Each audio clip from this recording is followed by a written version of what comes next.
Andrea Gnirs, and it is challenged by nature. And I will just hand over to Andrea. Thank you. I really enjoy being here, participating in the conference. Thank you very much. A lot of thanks to the organizers.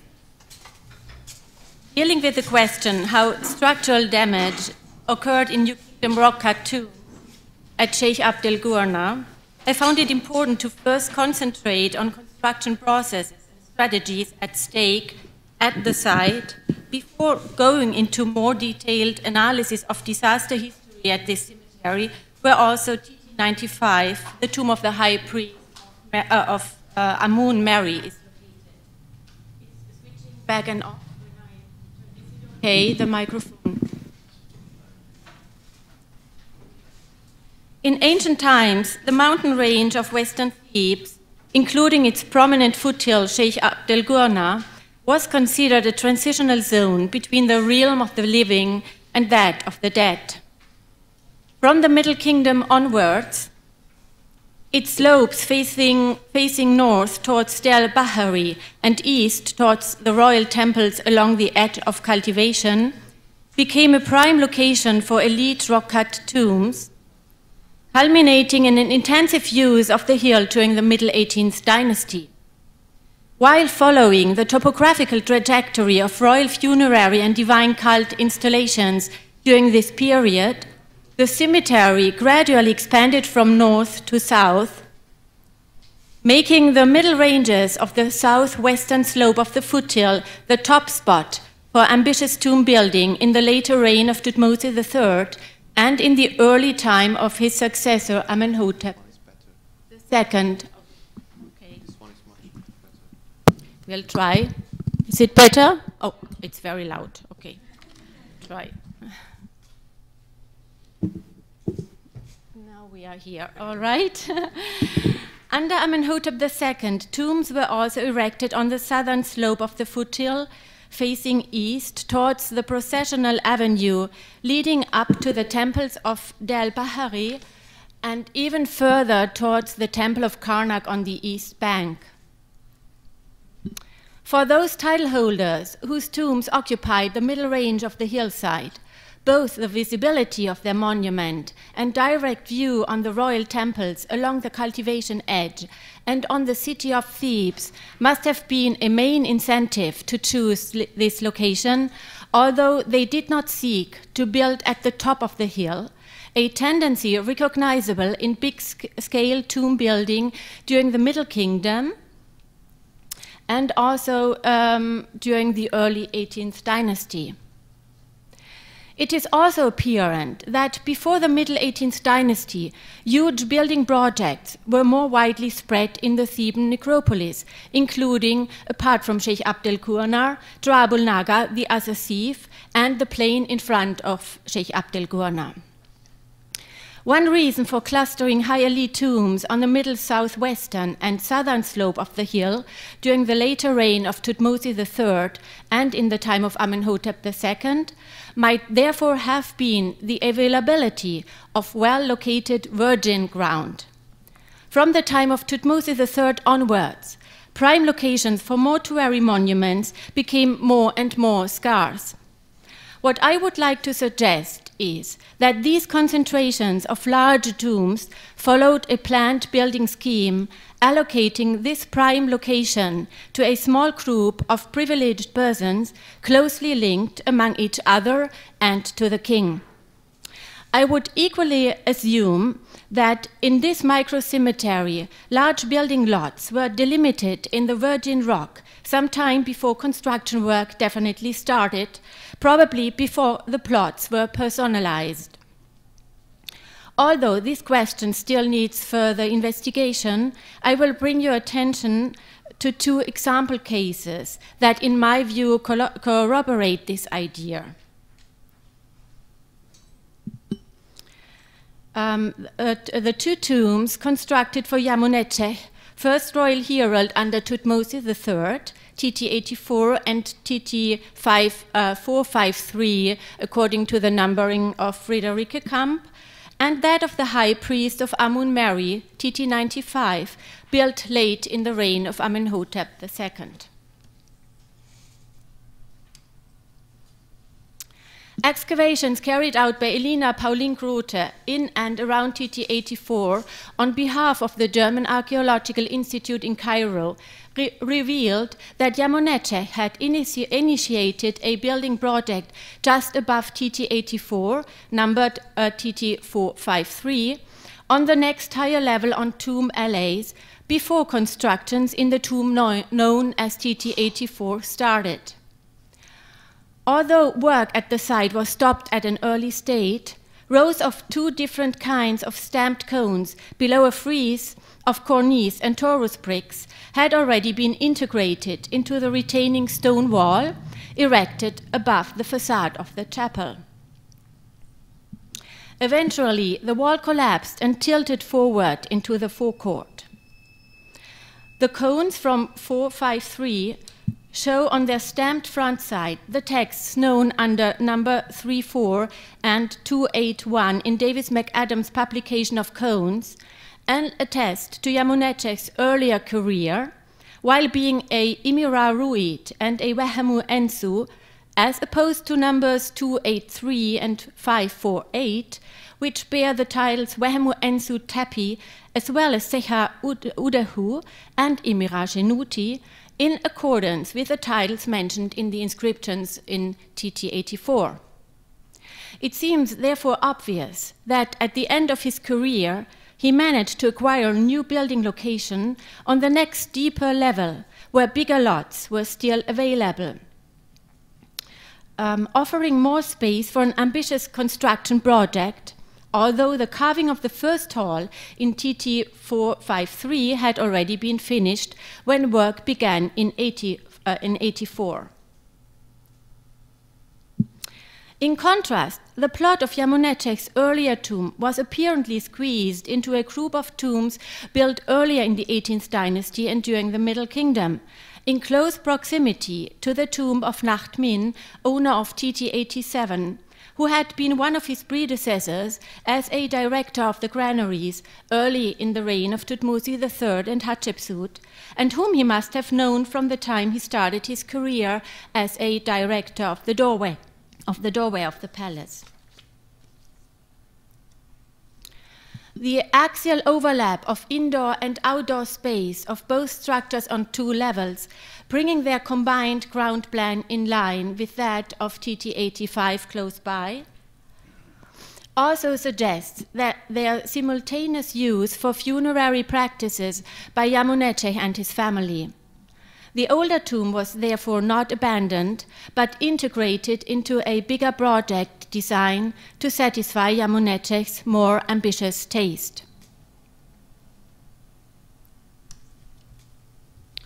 How building lots have been marked in the hillside may become clearer by studying more carefully the plan of TT 95 and the unfinished state of its exterior parts, which is my second example case.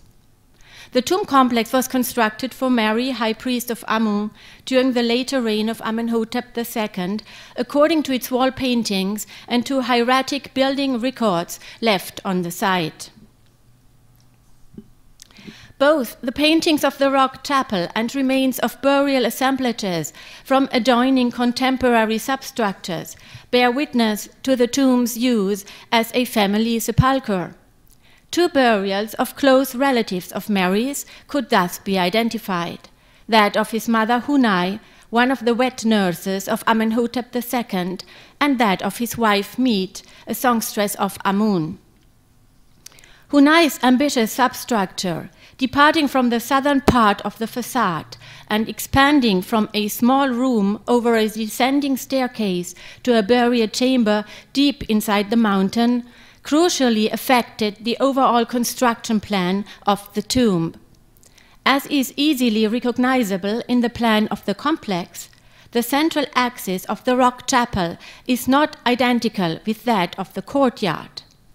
Its plan was actually staggered northwards to create enough space for constructing Hunay's ambitious burial structure, accessible at ground level through a doorway at the southern end of the facade.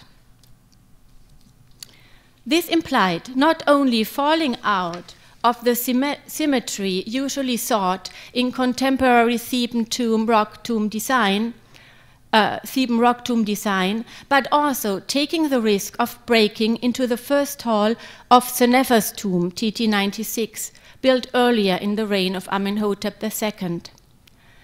Two conclusions may be drawn from this building strategy. Since her burial structure had priority when construction work on the site began, Hunay must have died before or around the same time, and her personal influence on the building project had been substantial during her life as much as after her death, from which we can assume that the tomb was as much hers as it was her son's. Owing to the unfinished state of the tomb, traces in the carved rock surface of the future facade left by the quarry workers when the building lot was trenched into the bedrock of the hillside are still preserved. This trench had a depth of up to 4.50 meters in the south of the facade, reaching down to a protruding rock stub left over by the stonemasons who dressed the wall around the entrance into Hunay's burial system. At the northern end of the facade, the trench reached down to a depth of 2.30 meters, owing to the natural slope of the hillside and to a rock ridge at that side.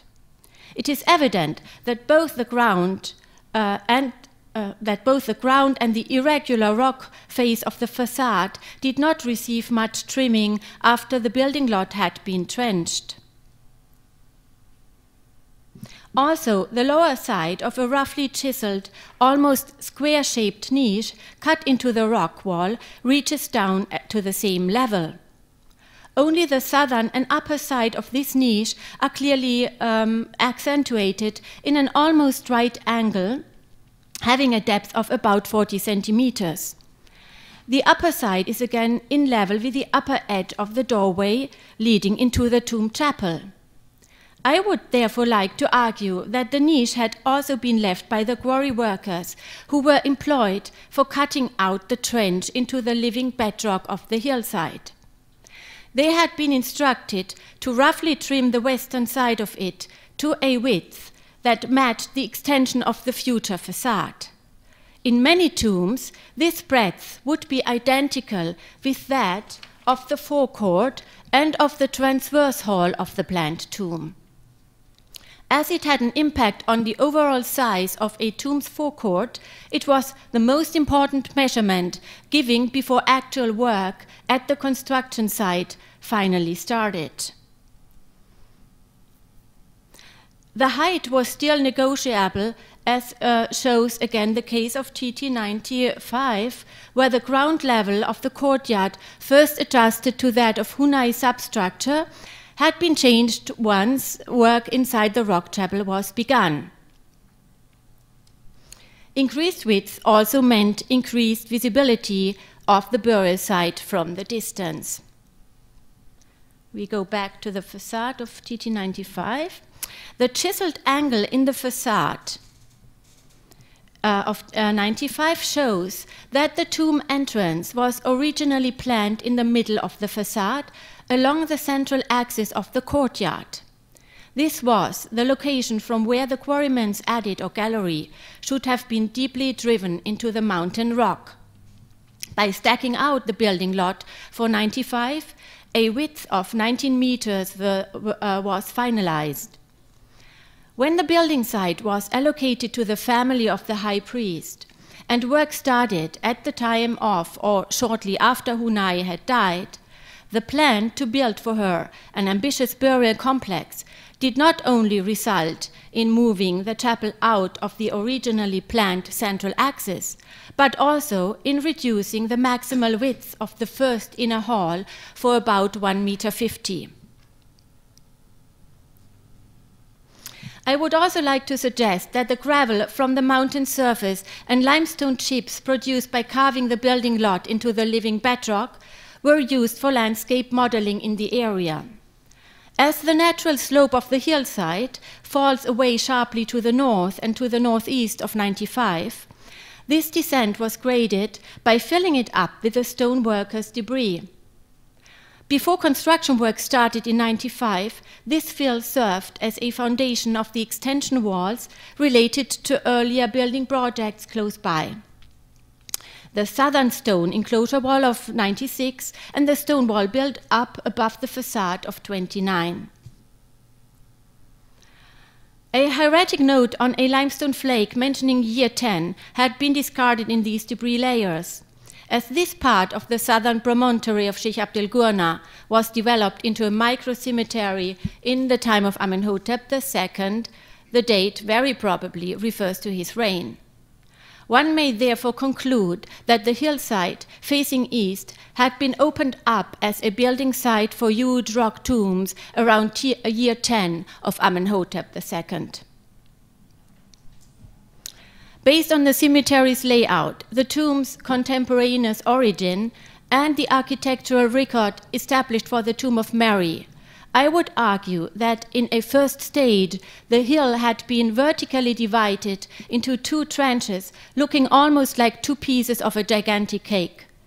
These reached from the hill's crest down to its foot and were subdivided in terraces, 2 in the north and 4 in the south, including a corridor tomb predating the New Kingdom that was integrated into the plan. This was when the future building lots were trenched in appropriate scale, meant to serve a small group of privileged people as the site for their memorial monuments and tombs. According to a hieratic architect's graffiti in the courtyard of TT29, construction work at the tomb of Amenhotep was going on in year 11. Apparently, the vizier took over the building lot and started his construction project soon after the initial stage of the hillside development. As was said before, 96 had already been designed when building activities in 95 were commenced.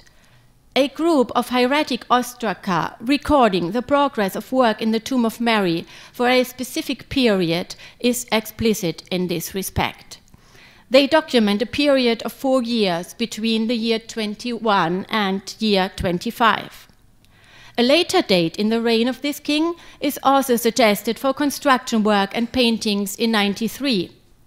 Despite their simultaneous development on the hillside, all 4 tombs bear witness to different work schedules and to a strong personal involvement of their owners in the construction process. The humanly built environment of the southern slope of Sheikh Abd'el-Qurnah thus visualizes a planned mortuary and memorial landscape reflecting both social relations and personal choices in the way its tombs were designed, decorated, and communicated with each other in different ways.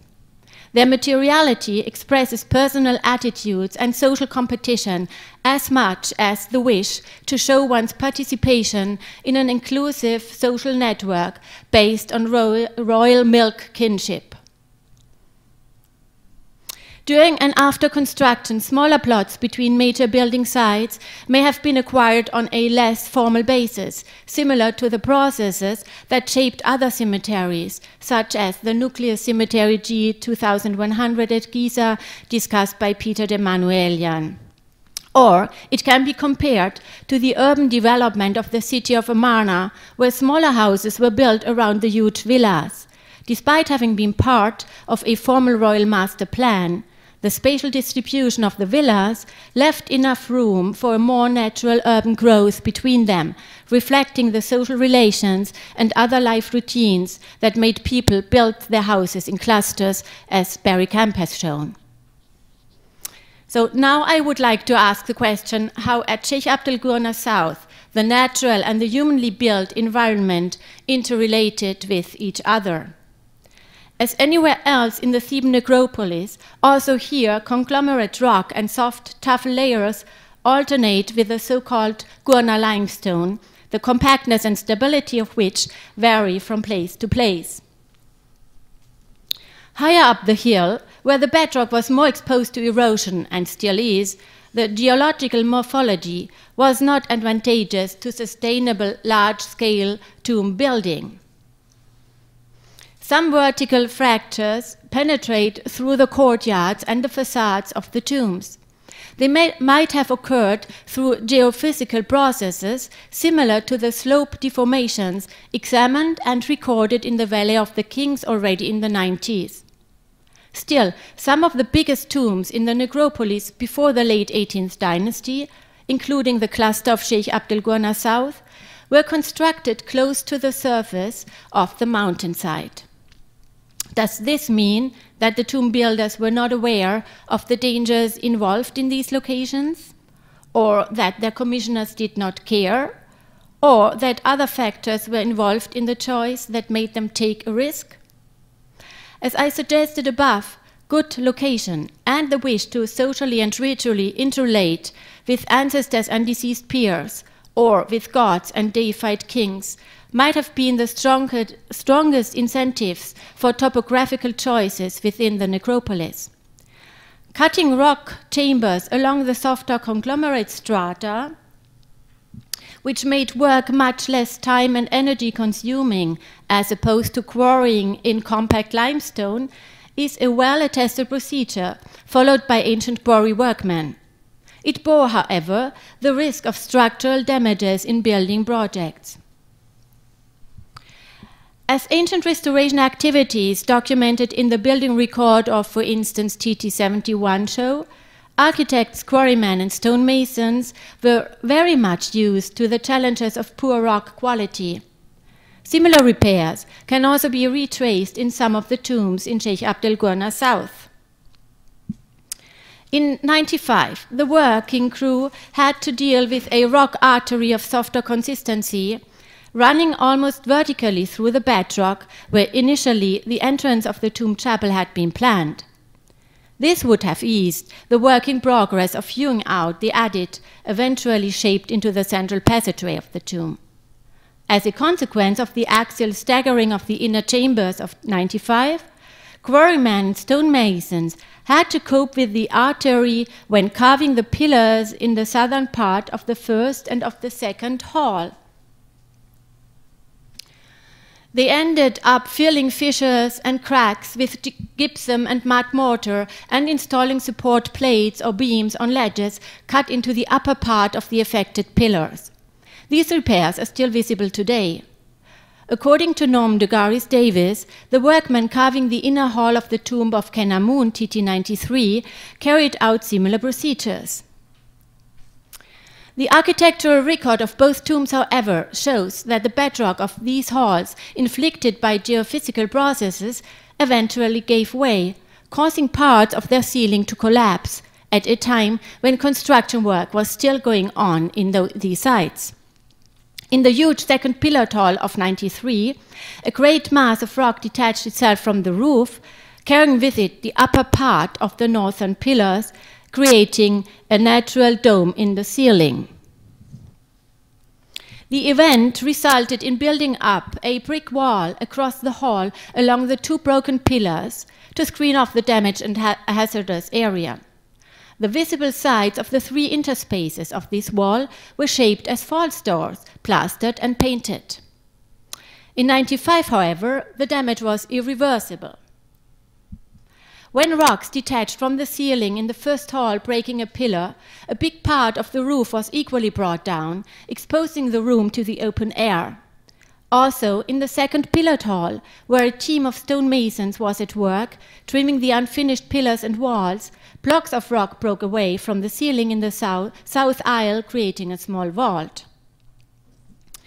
That these collapses happened in the time the tomb was under construction is suggested by circumstantial evidence. These fully functional mallets left behind on the surface of the workman's spoil in the aisles of the hall can be interpreted as evidence for a sudden and hasty abandonment of the construction site, which could be linked to the accident. The workforce in 95 was unable to take actions against the disaster, and the tomb's interior rooms were given up. Insertions of Mery's and Hunay's titles and names in inscriptions in TT-84 proof of the high priest's need to use Amenhotep's chapel as a substitution for his own.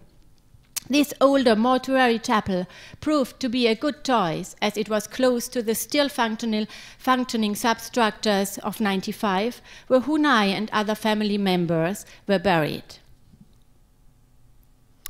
Apart from 93 and 95, structural damage resulting in disaster management at the time of construction work probably also occurred in another tomb nearby, in TT 96.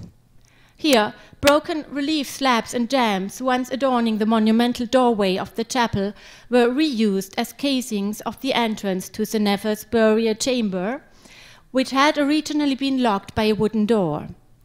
Some of these blocks are still in situ, as you can see here. Others were deposited in 96, used as an SCA magazine, and other slabs and blocks were found during our excavations in the area of 95. They had been covered by a thick layer of the same hard gypsum mortar that was used as background of the paintings in the subterranean chambers. All right. According to Friederike Kamp, they have belonged to a first planning phase of the tomb, but the tomb entrance has not preserved any traces of a second phase. If the entrance casing and door frame were not deliberately torn down, which seems unlikely, the sandstone slabs and blocks must have collapsed and be broken accidentally before or at the time the Nefer's burial chamber were carved and painted. For stylistic reasons, the subterranean paintings seem to have been executed at a later stage than those of the tomb chapel, closer to the time 95 and 93 were under construction. One may therefore consider whether in some way this event was related to the incidences of damages in 95 and 93. The list of structurally affected tombs at Sheikh Abd'el-Qurnah South can still be extended. TTC3, for a long time only known from 19th century text copies, was rediscovered a few years ago by the Belgian archaeological mission in the Theban necropolis. It has also suffered from a collapse of the roof, exposing its first hall, like that of TT95, to the open air. In this case, the damage cannot be dated more precisely than some time before the late Roman period, when Coptic anchorites inhabited the tomb. Since they installed a workshop in the first hall, this room must then have been exposed to daylight, otherwise the place would not have been suitable for manual activities. According to Laurent Bavet, excavations in the forecourt of the tomb brought to light the remains of the stone wall originally crowning the top of the facade, including a high number of cones. They had toppled and fallen into the courtyard close to the foot of the facade. This might be another piece of evidence for the case. Now I conclude. Given the situation in the neighboring tombs outlined before, does not seem to me unreasonable to assume that this series of chronologically and topographically closely linked instances of uncontrolled rockfall were more than a mere coincidence of similar but otherwise unrelated occurrences. They were perhaps connected to one of the following environmental phenomena. As a geologist team around Kent Weeks has suggested, heavy rainfalls causing water to infiltrate the bedrock, saturating more permeable layers such as Essner shale, which eventually turn into softer clay-like material. This may cause individual blocks of limestone to tilt and slide. According to them, such spreading-type slope deformations occurred mostly following phases of high precipitation. Strong rainfalls combined with heavy storm could also induce a collapse of exposed stone and mud brick walls, but the stability of stone casings in entrance rooms would probably not have been much affected by thunderstorms or a period of heavy rain. Ongoing quarrying activities in the tombs built towards the end of the reign of Amenhotep II, namely in 93 and 95, may have caused vibrations in the bedrock that spread across the entire hill, resulting in the loosening of stone material at different locations and eventually in severe structural damage through rock fall.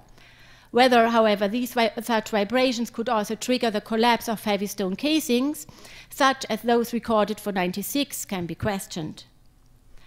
The incidence of tomb wreckage may have been related to the occurrence of an earthquake. The Theban region, however, does not show up on the seismic map of Egypt, locating epicenters and its surroundings. There are also no historical and more recent records of earthquakes in the Luxor area. Still, for ancient times, the massive rockfall leading to the complete destruction of the temple of Thutmose III at Del Bahari and damages to the pre-11th dynasty temple on the Thoth Hill have been brought in connection with seismic activities. More recently, Armenian seismologists who have examined the geological stratigraphy and structural damages at Kom el-Hitan have built a case for a strong earthquake with its epicenter in the Theban area, and they want to date it to the time of Mery. The occurrence of an earthquake or a series of smaller earthquakes at or close to Thebes during the later reign of Amenhotep II could explain the various collapses and rockfalls in the tombs under investigation if these accidents indeed happened at the same time. In building zones of poor rock quality, little impact is necessary to make loose blocks of stone or soft material detach from the bedrock. A seismic event could also explain why the tombs on the southern slope of Sheikh Abd'el-Qurnah were especially hard hit.